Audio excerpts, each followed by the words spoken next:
माननीय संसद ने आपके द्वारा जो पूछा गया, जो दिल्ली के बारे में बताए, दिल्ली में हमारे पास अभी तक जनरल एनसीआरबी का डाटा सब स्टेट्स भिजाने के बाद केंद्र सरकार ने इस डाटा को घोषणा करते हैं। अभी तक हमारे पास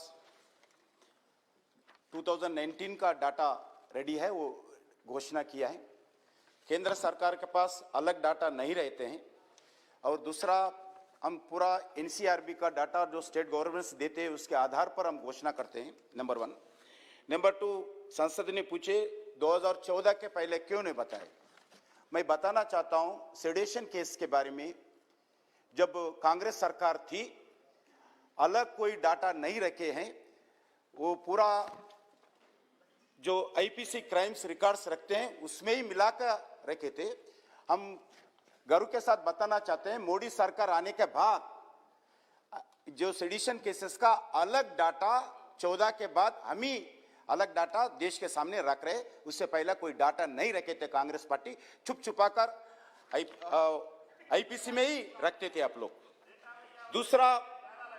दूसरा मैं बताना चाहता हूं, अभी केसेस के बारे में जो 130 करोड़ जनता है भारत में, इसमें अभी सोशल मीडिया आया, जब अलग अलग मीडिया आया, मीडिया बहुत जागरूक हो गए।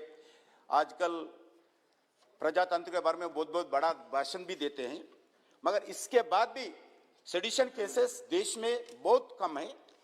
2014 में number of cases reported as per NCRB only 47, 15 में 30 केसेस, 16 में 35 केसेस, 17 में 51 केसेस, 18 में 70 केसेस, 19 में 93 केसेस।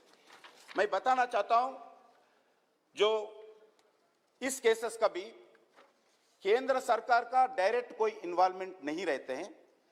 ये स्टेट गवर्नमेंट का पूरा आधारित ये केसेस लगाते हैं।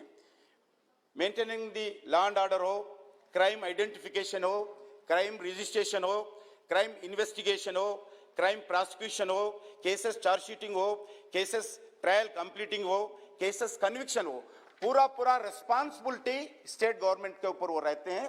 सेंट्रल गवर्नमेंट किसी तरह इसके ऊपर इन्वॉल्व नहीं रहते हैं। ये भी बताना चाहता हूं, all steps responsibility respective state governments only.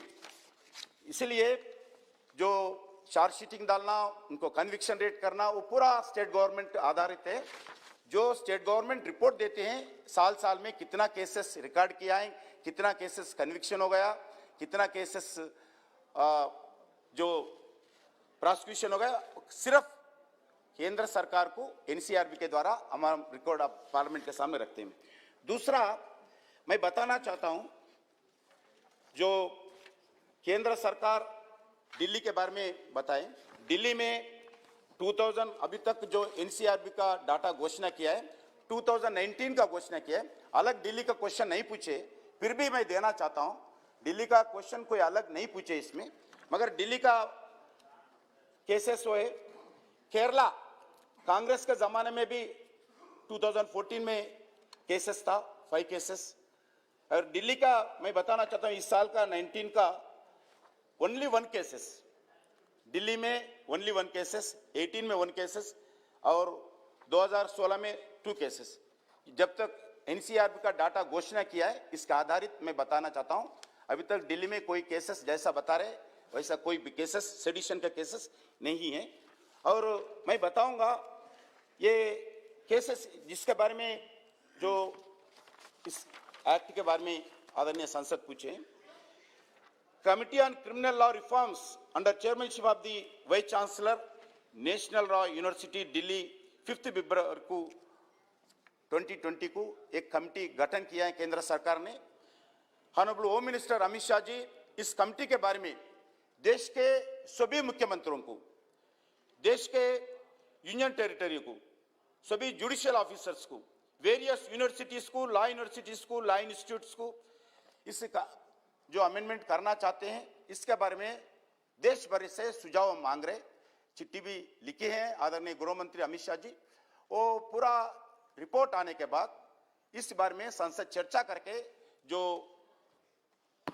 CrPC बदलने का विषय है, ये संसद के सामने भारत सरकार लाने वाले हैं। माननीय सदस्य।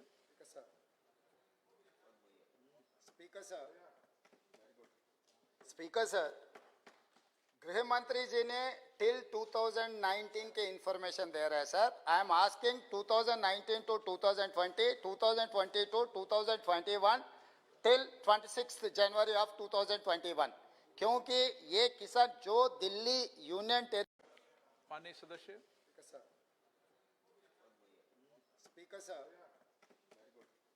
स्पीकर सर, गृह मंत्री जी ने टिल 2019 के इंफॉर्मेशन दे रहे हैं sir. I am asking 2019 to 2020, 2020 to 2021 till 26 January of 2021, क्योंकि ये किसान जो Delhi union territory comes under गृह मंत्री, तो यहाँ पर जो चार्जेस लगवाए, ये कभी सुप्रीम कोर्ट बार बार ये कह रहा है criticism is not an sedition. आपका प्रश्न क्या है सर? मेरा प्रश्न ये है कि जो दिल्ली सरकार ने, दिल्ली पुलिस वाले ने जितने भी केसेस लगवाए, उनके बारे में 19 एंड 20, 20 एंड 21 में जितने भी केसेस लगवाए, वो केसेस के बारे में मैं पूरा डिटेल पूछना चाह रहा हूँ, वो पूरा सभा को देना है। दूसरा चीज, जो 26 जनवरी 2020 के बाद किसानों के ऊपर, पत्रकार के ऊपर और युवा नेता के ऊपर जो सेडिशन केसेस लगवाए, वो चार्जेस ड्रॉप करने का कोई प्रपोजल गृह मंत्री जी का नहीं है, ये साफ साफ दिखाना चाह रहा हूँ सर।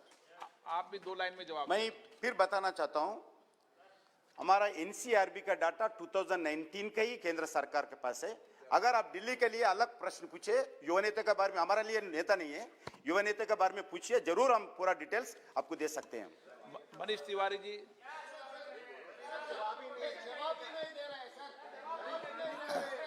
स्पेसिफिकली दिशा रवि केस क्या होने वाले, इनके बारे में तो कुछ कहना है ना sir?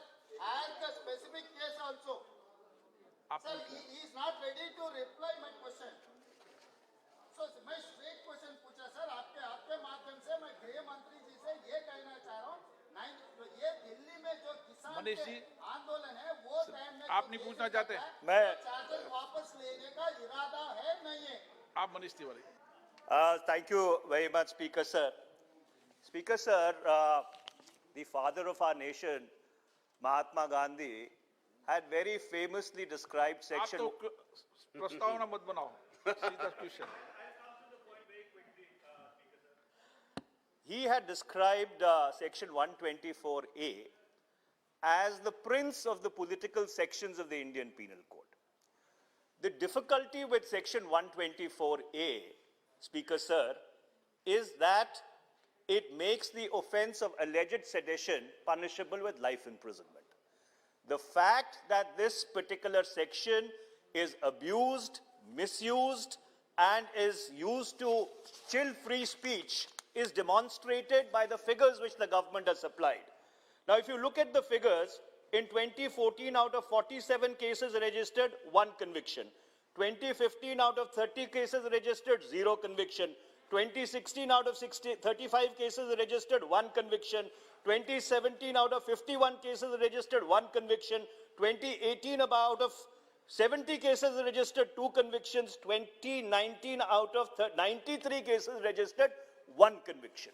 Now, my question, Mr. Speaker, sir, is that despite the fact that an attempt has been made through 2 explanations to very narrowly focus as to what falls within the ambit of sedition, this law continues to be misused, and the latest manifestation of that misuse is the Disha Ravi case. And if the minister would read the judgment, the bail judgment which was given by Judge Rana, he makes it very obvious that the Delhi police absolutely and miserably failed to adduce any evidence to substantiate the charge of sedition. My question to the minister is, given the fact, Mr. Speaker, sir, let me complete my question. My question is, given the fact that this law is misused as demonstrated by your figures, would the government bring an amendment which further narrows down the scope of the application of section 124A?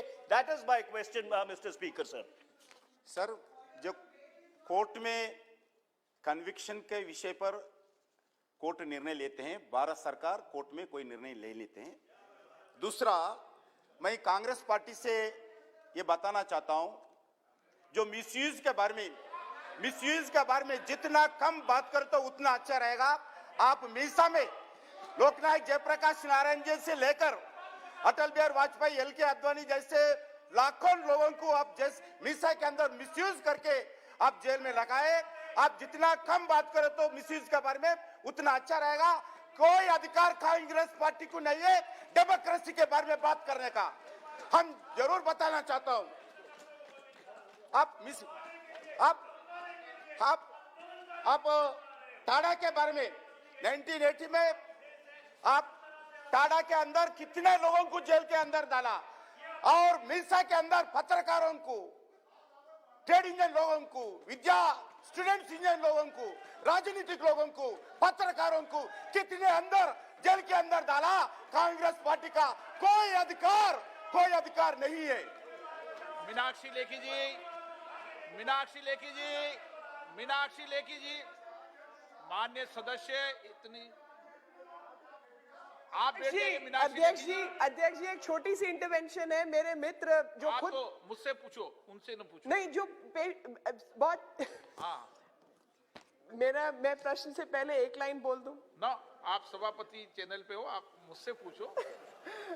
अध्यक्ष जी, प्रश्न संख्या जो है वो मेरी 283 है, लेकिन उससे पहले मैं खाली एक चीज बोलना चाहती हूँ। आप इस पे सप्लीमेंट्री पूछना चाहती हो क्या? इस पर मेरा, हाँ, जजमेंट और ऑर्डर और बेल के समय क्या दिशा रवि का जिसका जिक्र हो रहा है उसमें चार्जशीट फाइल हो गई है या पूरा ऑर्डर उसमें जजमेंट आ गया है?